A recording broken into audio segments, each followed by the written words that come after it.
Life is made up of experiences. Experiences shape our perspectives and allow us to pass along knowledge. In this podcast, I sit down with listeners like you and find out that no matter who you are, everyone has a story to tell. I'm Ethan Smith, and this is Life Experienced.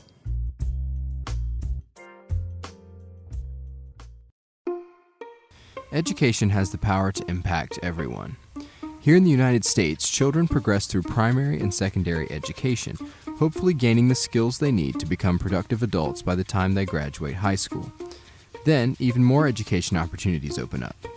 Trade schools, community colleges, and public and private universities all offer environments in which students may learn and master subjects in order to seek associated careers. Throughout these education experiences, many individuals have the chance to impact their students. Growing up in Turkey, Gülün Kıran recalls altering her career plans largely due to one of her teachers. Do you remember what you wanted to be when you grew up? Like when you were a kid? Like what kind of thing? I think I'm still trying to figure that out. Hey, that's okay. Or maybe I'm not grown up enough yet. Yeah. Well, it started to be an architect, actually, because my dad was an architect. So I watched him back in the days when you were using not computer, but actually the T's and all the colorful pencils and, markers. And it was very intriguing because I like art and I thought that's a cool thing to do. And I really don't know how I changed from architecture to the chemical engineering. And actually, I think I disappointed my dad because he thought till the last minute I was going to be an architect. And I came up with this chemical engineering thing. And I know how that got into my mind because of my chemistry teacher, even though we know that chemistry and chemical engineering are not the same thing. Right. But I didn't know that back then, when I was high school taking chemistry class, and I was really good at it. And the teacher was very hard on everybody else. So I was getting the highest grade between over 10, 7 and 8 were the highest grades, and I was the one getting it. So he thought I should be good at studying chemical engineering. So that's how I ended up being a chemical engineer. Right. So but I still don't know what I want to be, honestly. But if I knew better what I know now, I think I probably could have been an educator. Gülün went on to complete a degree in chemical engineering and evaluated her options. Her soon-to-be husband Erdogan had already moved to the United States from Turkey, where he was faculty at the University of Maine. Gülün applied and was accepted to the graduate program at the same university and moved to the United States. And at that time, I wasn't sure if my parents actually will let me go to U.S. for PhD, but I was going to just bring the catalogs and share with them and then, apply. So that's how it started. And then I applied. I got actually accepted to University of Maine, and I was in the PhD program for 4 years. And I did all the qualifiers and I did all the coursework, but never finished my thesis to defend. So I was close, but by that time I had 2 kids and it was getting too difficult. And of course, he was in the field already ahead of me. And in the University of Maine is a very small college. There was no opportunity that we can both be hired as a faculty. And there wasn't much industry except paper mills, which I didn't want to be working on the paper mills, to be honest. Not that I did my internship in the paper mills back in Turkey, but I really didn't want to work in the paper mills. So there was not a lot of option, and I really wanted to have a family. I really wanted to be with the kids. So I, made a decision that this is too much pulling my hair and stressing out, and we too much for both of us to be stressed out. So he was very ahead of me in the field. So I said, it's okay to. And I, took a leave of absence with the thought that I can go back. But then, the third child came in the picture. I got busier, and then by that time, actually, I got really into the education and the school system and what I can do in the schools with the kids. And then I guess, as your time goes along, you're, going behind in the chemical engineering field. Of course, things change so much past 25 years. So the more you wait, it's harder to jump back in. Then I totally, said that's not my thing anymore. So. Given that the education systems differ across the world, Gunin became interested in learning more about the United States education system when her children began attending school. So you mentioned that you first got involved with education after you had children. Yes. So was that the motivation? Yeah, well, when my son started kindergarten, that was 1994. I started, going into I was a room parent, so doing the parties and cutting and pasting for or making a photocopy for the teacher, and reading the kids, and going around and checking if they know how to hold the scissor, things like that. So it's a very basic skill helping, teacher. It started. And in fact, at that time I had, 2.5-year-old and a brand new baby. But what I was doing is I was actually getting a babysitter for the girls. So our oldest is a son, and then we have 2 daughters. Babysitter for the girls for a couple of hours so I can go and volunteer. And that was interesting thing to do because I was actually spending money to volunteer, but that was my time off. And also I feel, good about spending time with the teachers, helping and seeing, because I didn't grow up here.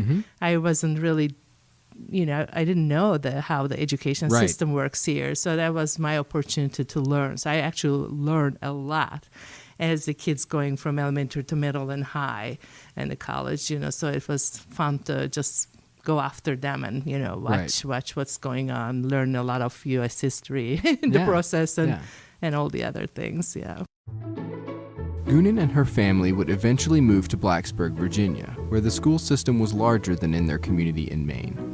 As her children progressed through elementary, middle, and high school, Gunin seized many opportunities to become more involved. I imagine you continued to volunteer, and did you do anything else to get involved? And of course, the classroom volunteering or room parent thing got involved, and I ran, book fairs to raise money for the PTAs, and then I got into parent-teacher organizations and associations, and then as a volunteer, and then I started becoming taking positions in their boards. Like I became a secretary, and I became vice president, and ending up I was the president at one point. Actually, after we moved here. Before that, I was involved with the school system in Maine. It was very small because only there was one elementary, one middle, and my high school. But there was a planning committee for full-day kindergartens. I was involved with that. There was a planning committee for a multi-age classroom setting, like first and second graders together kind of things. I was involved with that. So I did I like research, I like reading. So I was the one always doing that kind of stuff for those groups. Then after we came here, at that time, my youngest was a kindergarten age, and then oldest started the middle school.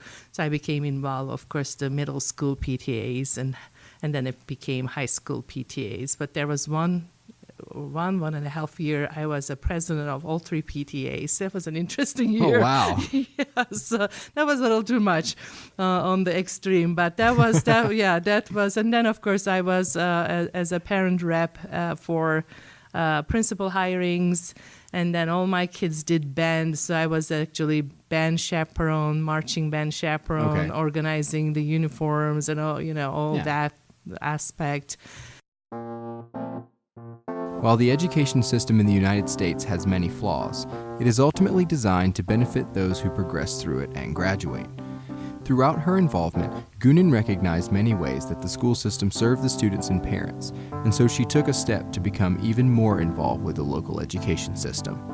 More on that right after this.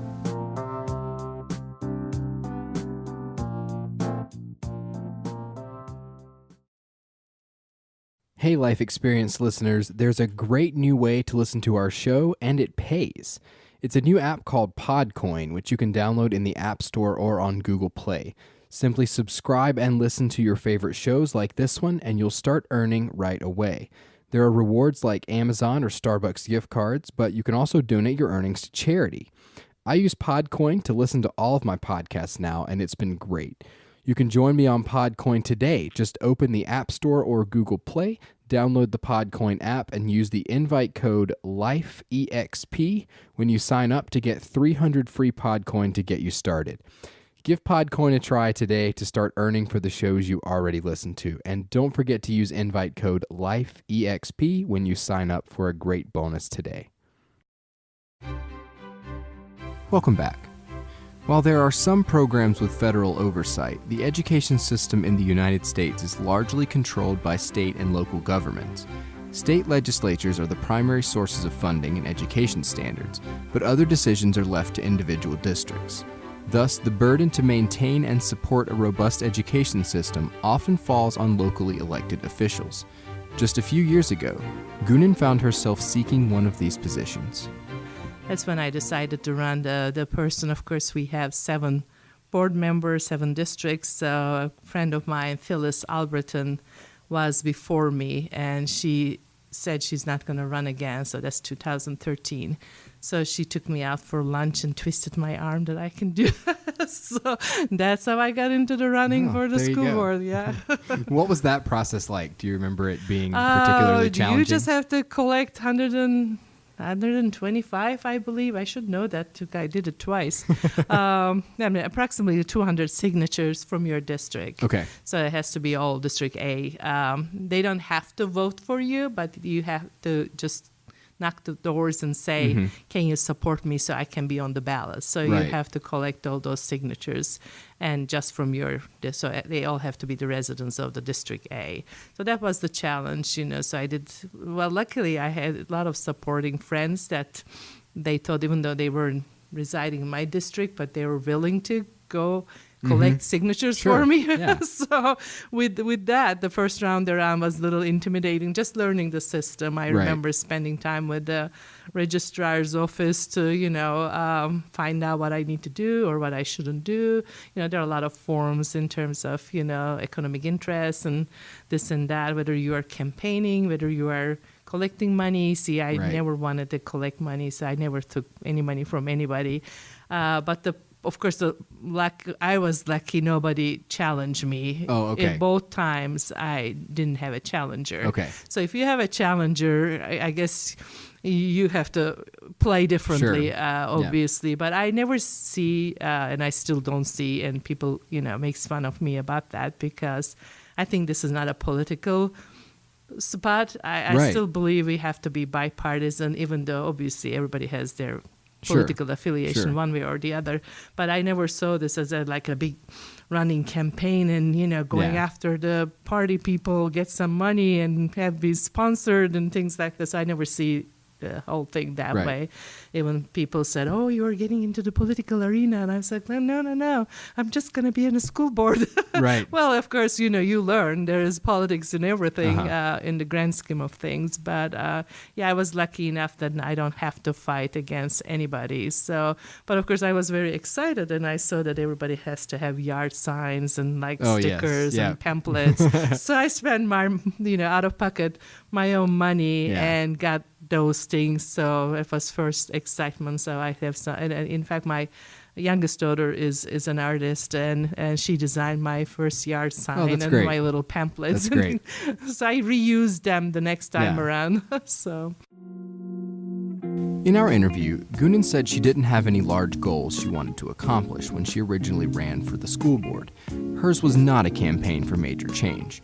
She just wanted to ensure that the board was doing the best it could for the children in its districts. Gunan is now the chair of the school board in Montgomery County, Virginia, having served on the board since 2013. She is a strong supporter of fine arts and language programs in the school system and still makes her best effort to connect with students, parents, and teachers in order to perform her duties as best as possible. One of the most important and time-consuming aspects of her role on the school board involves proposing each year's budget. Gunan had a lot to say about what this process has been like recently, and while many of her remarks were specific to Montgomery County, I believe her remarks paint a picture of the constant challenges that are common in many districts across the United States. one of the big picture things that the board is responsible for is putting forth the budget every year. Yeah. So what does that process look like, and what are your priorities every year when That's process the most comes stressful around? part, Yeah. and I'm fond of it, I should say. And seems like it comes around very quickly. Right. I feel like we're just dealing with budget all year Yeah, round. yeah. Even though I think it comes around, I think September, October timeframe, and then doesn't go away till basically May when we approve the budget. That's a tough one. It's getting a little better because the state finances and, of course, the county finances are doing much better than 2008, 2009, downtime. But it is always, we have more needs than, unfortunately, we have, the money for. And I think the state funding is funky. That's the word I think I should use. Standard of quality that they put out there is so, that's supposed to be the minimum that school divisions should do. But I think it is so low that all the school division has to spend out of pocket over some twice. The percentage changes from, of course, division to division, and we have 132 school divisions. So, of course, my thinking was, if it's not even enough for any school division to survive, what is the purpose of that then? And that's something that I think General Assembly has to look into. And the standard quality is very funny because it doesn't cover all the personnel in a school system. So like your custodians, your aides, your bus drivers, even your assistant principals and guidance counselors, they're not covered for the money that is given for standard quality. That's the state, that's what state gives. So a lot of, out of pocket has to be locally, spent. And, in my initially, way before I got elected, I was thinking, why the county, doesn't give more. And then, the more I learned, I realized that, county doesn't have that much extra revenue either. And obviously they have to run the other things, So even though we are the big portion of their budget, so automatically we need to get the more portion of the revenue. And of course, the politics gets in the way too, and then the priorities gets in the way. But the needs are, always there. Of course, since 2000, because of all the cuts and all the increase in the student population, we're, still behind in terms of how many teachers we should have. So that's always a challenge. Priority has been, and especially the past year, is the raises.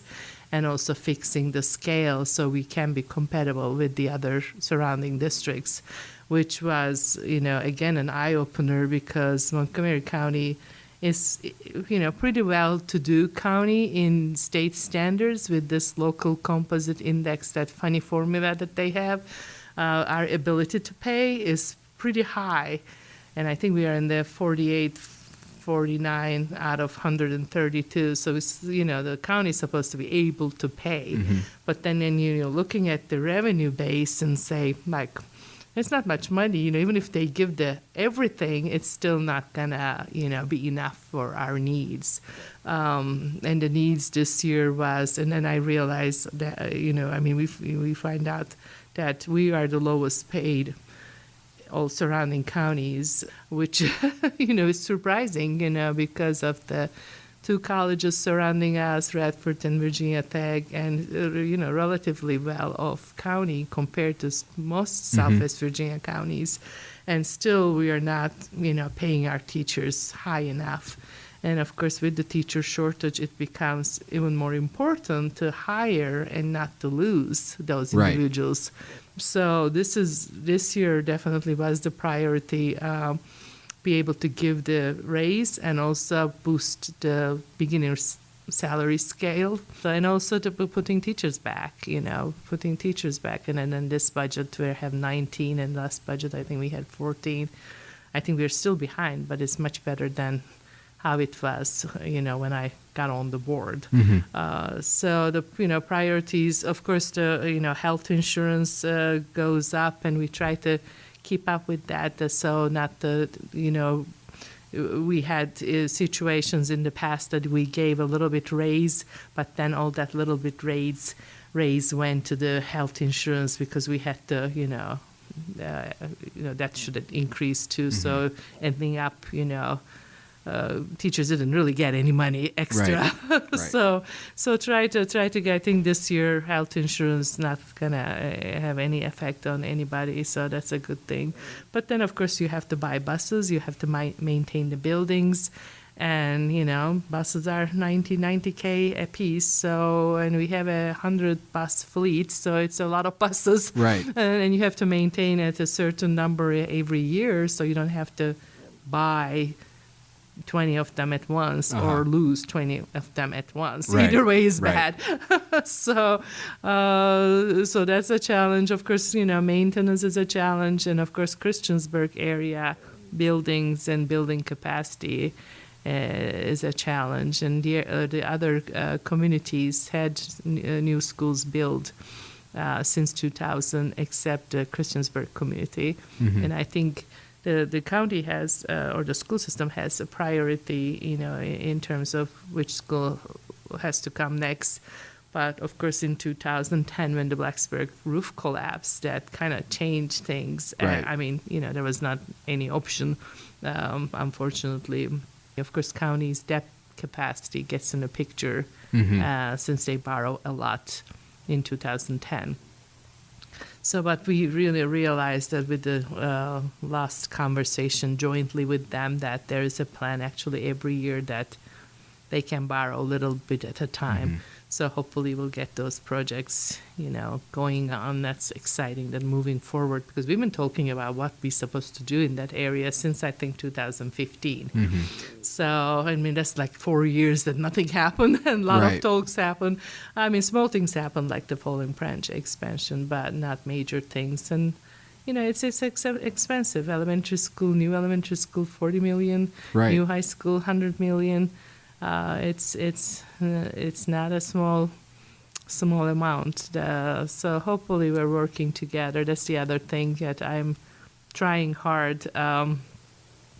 When I got on the board first time, I heard and sensed that there's so many tension between, of course, having 4 communities. Everybody says like Blacksburg against the rest of the county, or vice versa, or Christiansburg against Blacksburg. And then the supervisors against the board, school board members. My thing is, let's, work together. We are under your umbrella you're our government. We can't tax anybody. So Right. we really depend on what you're going to allocate us. So let's work together and then, agree on at least the needs, a little bit, so how we can move forward. So hopefully I'm just to put a little dent on the positive direction. Yeah. So I think we're getting along most part, That's good. so that's a good thing. Yeah, definitely. Yes. Gunan has clearly enjoyed her time as school board chairwoman, even amid tense budget negotiations. She says her plan for re-election isn't set in stone right now, but she did issue a challenge to anyone who would consider serving in a school board role. What advice would you give to someone who wants to get involved with their local education system? I will highly recommend. It's an investment for the future, and I think we need young people. I know it's time consuming, and I know when you're dealing with, job hassle, family hassle, with the kids and everybody's working in the family. But still, I think it is doable. Again, it is, how much you invest time-wise. It's really in your hands. And I think you still can be effective school board member, even if you don't have to spend your 24 hours like I do. But it is doable. You don't have to be, retired or, all the times in your hand. And I think when your kid's going through, I thought about this because probably I could have run for school board earlier when my kids were in school still. My thought process then that if I don't have any kids in the school, I'll be more objective. But I don't think that is, as long as you are aware that you're not coming particularly with one agenda, that you're going to fix the guidance counselor of your, child's school Right. kind of an agenda. Right. You'll be effective board members because you will know what is going on. I mean, it will be day to day fresh Right. since your kids will be in school. So, and I think we need young minds. And also we need, I think, the educators too. That's the other thing I find out throughout my conference attendings and talking to other board members. A lot of retired teachers, a lot of retired principals, a lot of retired superintendents are board members. And that's also a very good perspective that I think we're missing on our board. We really don't have anybody with the education background. Well, we really don't. And I think that's an important point to, I mean, of course, you don't have to be a retired teacher to run for school board. I mean, what I'm trying to say is like we need educators on the school board too. I think it makes a difference, as well as the parents of the current parents. Sure. I think everybody's a little scared how much time it needs, but I think it can be manageable. So I will highly recommend everybody. It's a very learning experience, and I think, and also if you keep it, the perspective is all for kids, that we have to remember. That's why we're what we are doing. Yeah. And it's a good cause, and the future. I mean, otherwise those people are gonna decide on your future if they don't know what they're doing. And that's not a good thing. Yeah. I'll try to leave the future a little better hands, hopefully. That's good. Gunan remarked that one of her favorite things she gets to do as a board member is to educate the public about public education. I hope that my conversation with her has sparked your interest in the local education process. I encourage you to reach out to your local school officials for more information, attend board meetings and school hearings, subscribe to your local newspaper to stay up to date on budget discussions. There are many ways to get involved, and I really hope you will, because the future of education affects us all. Life Experienced is hosted and produced by Ethan D. Smith and is primarily distributed via Anchor.fm. The show is also available via D-Sound, a decentralized audio sharing platform built on the Steam blockchain. For more information, visit dsound.audio. The music in this podcast is composed by Lee Rosevere and is used under a Creative Commons Attribution 4.0 license. For more information, visit freemusicarchive.org. If you like the show, be sure to share it with others. Links to learn more about this episode, as well as more information on the podcast itself, may be found by visiting lifeexperienced.org.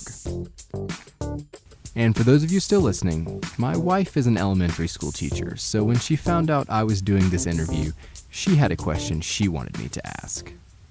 Well, last night I reminded Sarah that I was interviewing you today, and she wanted me to ask you if you have a favorite children's book. Oh, that will be tough because we have too many books.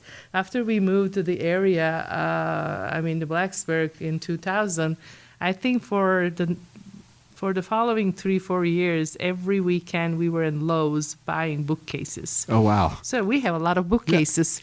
And in fact, I think my husband challenged his graduate students in terms of guessing how many bookcases we have. And nobody got close to the number till they came over and counted each and every one. So, of course, all those bookcases, part of it is all the chemical engineering stuff, but probably more than half of it children books. Wow. So I definitely have a lot of favorites. I'm really fond, of course, depends on, the age group, Sure. But I'm really Eric Carle fan. All the Eric Carle books I collected, and Jan Brett fan. I love her art because of the art interest of mine. She has very fine art in books. We had of course, the Red Wolf series and Harry Potter as you get older with the children. Yeah. Of course, the Beverly Cleary ones, Ramona and Fudge. All those books were amazing. I don't know. It will be really hard to point. But I think in terms of the simplicity and color, probably of course, Dr. Seuss books are cool too. But I think I will stick to the Eric Carle. my favorite author Yeah. in the books. I think she will be satisfied She was with that satisfied, answer. okay. She'll be Yeah. satisfied with that answer. Good. I'm glad.